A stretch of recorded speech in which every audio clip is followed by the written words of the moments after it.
کی زندگی کا اصل مقصد ایمان اور ہدایت کی تلاش ہے۔ دنیا کے ہر لمحے میں، ہر فیصلہ اور ہر عمل میں ہمیں اللہ کی رضا کو مقدم رکھنا ضروری ہے۔ اللہ فرماتا ہے الذین آمنوا وتتقوا، سورہ بقرہ کی جو ہے نا سیکنڈ آیت ہے، الذین آمنوا، وہ لوگ جو ایمان لاتے ہیں، ٹھیک ہے، وتتقوا، اور تقوی اختیار کرتے ہیں۔ یہ آیت واضح کرتی ہے کہ ایمان صرف دل میں ہونا کافی نہیں، بلکہ تقوی یعنی اللہ کے خوف اور اس کی رضا کے مطابق زندگی گزارنا ضروری ہے۔ زندگی سے تعلق کیا ہے کہ آج کے انسان اکثر صرف لفظوں میں ایمان رکھتے ہیں، عمل اور زندگی میں نظر نہیں آتا۔ قرآن ہمیں بتاتا ہے ایمان کا اصل امتحان عمل ہے اور زندگی کے ہر لمحے میں۔ اللہ فرماتا ہے اہدنا الصراط المستقیم، سورہ فاتحہ 6 آیت۔ یہ دعا ہے کہ ہمیں سیدھا راستہ دکھایا جائے۔ انسان سب کچھ جان کر بھی صحیح راستہ نہیں پا سکتا۔ زندگی میں ہر فیصلہ، ہر لمحہ، ہر فیصلہ، ہر لمحہ رہنمائی کا جو ہے نا متقاضی ہے۔ آج ہم کیریئر، ریلیشن شپ، فائنینشیل ڈیسیژن، ہر چیز میں ایکسپرٹ تلاش کرتے ہیں، مگر اللہ سے ہدایت نہیں مانگتے۔ یہی کنفیوژن اور سٹریس کی وجہ بنتا ہے۔ اللہ فرماتا ہے الذین یؤمنون بالغیب ویقیمون الصلاۃ ومما رزقناہم ینفقون، سورہ بقرہ کی 3 آیت ہے۔ ایمان غیب پر یعنی ہر چیز جو دکھائی نہیں دیتی اس پر رکھنا، نماز قائم کرنا، اللہ کے ساتھ تعلق قائم رکھنا، رزق میں سے دوسروں کی مدد کرنا۔ صرف لفظی ایمان انسان کو کچھ نہیں دیتا۔ اعمال اور زندگی میں ایمان کو ظاہر کرنا ضروری ہے، یعنی بیلنس انسان کو دنیا اور آخرت میں کامیابی دلاتا ہے۔ ایمان دل میں ہو اور زندگی میں ظاہر ہو، ہر فیصلہ اللہ کی رضا کے مطابق ہو۔ تقوی اور ہدایت کے بغیر انسان الجھا رہتا ہے۔ اللہ سے رہنمائی مانگنا لازمی ہے۔ یہ حصہ جو ہے بہت زیادہ امپورٹنٹ ون تھا جو میں نے آپ کے ساتھ شیئر کیا۔ ایمان اور ہدایت انسان کی زندگی کا سب سے بڑا جو ہے نا وہ سرمایہ۔ انسان کی روحانی ترقی، اس کے ایمان کی مضبوطی اور دنیا میں کامیابی سب تقوی اور عبادت کے ساتھ جڑے ہیں۔ اگر ایمان صرف دل میں ہو اور ایکٹ نہ ہو، عمل نہ ہو، تو یہ انسان کو حقیقی سکون نہیں دیتا۔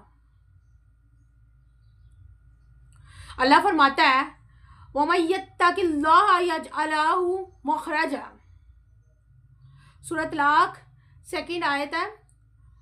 وَمَن يَتَّقِ اللَّهَ، جو شخص اللہ کا خوف اور تقوی اختیار کرے، يَجْعَل اللَّهُ مَخْرَجًا، اللہ اس کے لیے ہر مشکل سے راہ نکال دیتا ہے۔ آج انسان ہر وقت مشکلات اور پریشانیوں میں گھرا ہوا ہے۔ ہر مصیبت اور آزمائش کا حل اللہ کی طرف رجوع میں ہے۔ تقوی اختیار کرنے والا شخص دنیاوی دباؤں میں بھی استقامت رکھتا ہے۔ اللہ فرماتا ہے وَأَقِیمُوا الصَّلَاةَ وَآتُوا الزَّکَاةَ وَمَا تُقَدِّمُوا لِأَنفُسِکُم مِّن خَیْرٍ تَجِدُوهُ عِندَ اللَّہِ، سورہ بقرہ کی 110 آیت ہے۔ نماز قائم کرنا ایمان کی بنیاد ہے۔ زکوٰۃ اور خیرات انسان کے دل کو پاک کرتی ہے۔ اللہ کے لیے کیا گیا ہر عمل دنیا میں چھوٹے لگنے کے باوجود آخرت میں انعام۔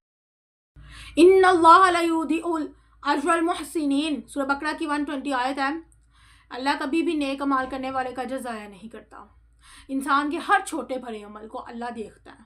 دنیا میں چھوٹے لگنے والے اعمال آخرت میں بڑے انعام کا سبب بنتے ہیں۔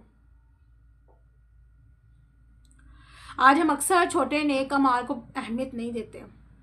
چھوٹا سا صبر، چھوٹا سا صدقہ، چھوٹی سی دعا، یہ سب روحانی ترقی اور اللہ کی رضا کے لیے ضروری ہے۔ تقوی دل میں اللہ کا خوف اور احترام جو ہے نا پیدا کرتا ہے۔ عبادت دل میں اور ایکٹ میں اللہ کے ساتھ جو ہے نا تعلق قائم کرتا ہے، ٹھیک ہے، اور عمل دنیا اور آخرت کے لیے صحیح قدم جو ہے نا وہ اٹھانے میں جو ہے نا ہمارے لیے کافی زیادہ مددگار ہے۔ دنیا کے مصروف لمحات میں یہ تینوں جو پلرز ہیں انسان کو راستہ دکھاتے ہیں، تقوی، عبادت اور ایکٹ۔ یہ تینوں ایک دوسرے کے بغیر جو ہے نا مکمل نہیں. اگر صرف تقوی ہو اور عمل نہ ہو تو روحانی ترقی نہیں. اگر صرف عبادت ہو اور دل نہ ہو تو سکون نہیں. اگر صرف اعمال ہو اور دل و تقوی نہ ہو تو کامیابی نامکمل ہے. ہر نیک عمل، ہر عبادت اور ہر لمحہ تقوی کے ساتھ ہونا چاہیے. دنیاوی مشغولیات میں بھی روحانی بیلنس برقرار رکھنا موسٹ امپورٹنٹ ون ہے. یہی توازن، یہی بیلنس انسان کو حقیقی سکون، استقامت اور کامیابی دلاتا ہے. انسان کی زندگی میں سب سے بڑی طاقت اللہ کی رحمت کا شعور، شکر ادا کرنا اور صبر ہے. یہ تینوں چیزیں انسان کو ہر آزمائش، ہر پریشانی اور ہر مشکل سے محفوظ رکھتی ہے. اللہ فرماتا ہے وَرَحْمَتِي وَسِعَتْ كُلَّ شَيْءٍ، سورہ الاعراف 156 آیت. ورحمتی، میری رحمت ہر چیز.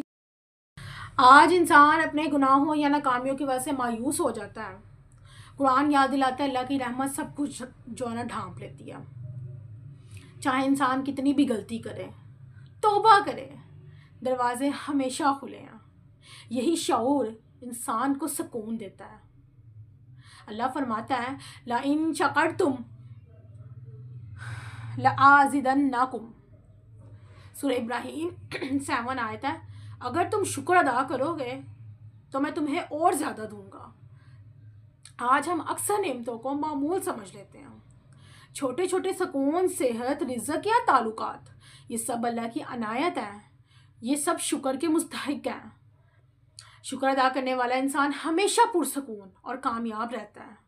اللہ فرماتا ہے وَاصْبِرْ وَمَا صَبْرُكَ إِلَّا بِاللَّهِ، سورہ نحل 127 آیت ہے. انسان کی صبر کی طاقت اللہ سے ہے. صرف صبر کرنے کا دعویٰ کافی نہیں، ہر صبر میں اللہ کی مدد طلب کرنا بہت ضروری ہے. آج انسان معمولی ناکامی یا دھچکے سے ہار جاتا ہے. صبر انسان کو مضبوط بناتا ہے. صبر جو ہے نا صبر اور اللہ پر بھروسہ، یہ ہر مشکل میں جو ہے نا ایک راہ نجات ہے. رحمت جو ہے ملتی اللہ کی جانب رجوع کرنے سے، امید اور سکون سے. ہر نعمت کے لیے شکر ادا کرنا جو ہے نا وہ ایک شکر ہے. صبر جو ہے وہ آپ کو ملتا ہے آزمائش اور مشکلات میں ثابت قدم رہنا ہے صبر میں. یہ تینوں پلرز انسانی کی جو روحانی اور دنیاوی ترقی کے لیے بہت امپورٹنٹ ہے. اگر صرف ایک ہو تو زندگی میں عدم توازن، اگر تینوں ہو تو انسان کامیاب، پرسکون اور مضبوط رہتا ہے. اللہ کی رحمت پر بھروسہ رکھو، چھوٹی چھوٹی نعمتوں کے لیے شکر ادا. آزمائش میں صبر اختیار کرو. یہ تینوں انسان کو دنیا میں مستحکم اور آخرت میں کامیاب بناتے ہیں. زندگی میں ہر انسان کے لیے امتحان سے بھری ہوئی ہے. ہر انسان کے امتحان سے بھری ہے. کوئی پرابلم میں ہے، کوئی پرابلم میں ہے. ٹھیک ہے. ہر مشکل، ہر رکاوٹ اور ہر چیلنج ایک موقع ہے اپنے ایمان اور روحانی طاقت کو پرکھنے کا. اللہ فرماتا ہے وَلَا نَبْلُوَنَّكُمْ بِشَيْءٍ مِّنَ الْخَوْفِ وَالْجُوعِ وَنَقْصٍ مِّنَ الْأَمْوَالِ وَالْأَنفُسِ وَالثَّمَرَاتِ وَبَشِّرِ الصَّابِرِينَ، سورہ بقرہ کی 155 آیت ہے. وَلَا نَبْلُوَنَّكُمْ، ہم ضرور تمہیں آزمائیں گے. بِشَيْءٍ مِّنَ الْخَوْفِ وَالْجُوعِ، خوف اور بھوک کے ذریعے. وَنَقْصٍ مِّنَ الْأَمْوَالِ وَالْأَنفُسِ وَالثَّمَرَاتِ، مال، جان اور پیداوار میں کمی. وَبَشِّرِ الصَّابِرِينَ، اور صابرین کے لیے خوشخبری ہے. ہر انسان اپنی زندگی میں مشکلات اور پریشانیوں کا سامنا کرتا ہے. امتحان صرف مشکلات دینے کے لیے نہیں بلکہ ایمان کی گہرائی، صبر و استقامت کو پرکھنے کا ذریعہ. جو صبر سے گزرتے ہیں اللہ انہیں دنیا اور آخرت میں کامیاب کرتا ہے. اللہ فرماتا ہے وَالَّذِينَ جَاهَدُوا فِينَا لَنَهْدِيَنَّهُمْ سَبْلَنَا، سورہ عنکبوت 69 آیت. جو لوگ اللہ کی راہ میں جد و جہد کرتے ہیں ہم انہیں اپنے راستے دکھاتے ہیں. آج انسان اکثر مشکلات دیکھ کر ہار مان لیتا ہے. میں بھی ایک بڑی دفعہ جو ہے نا ہار مان گئی تھی.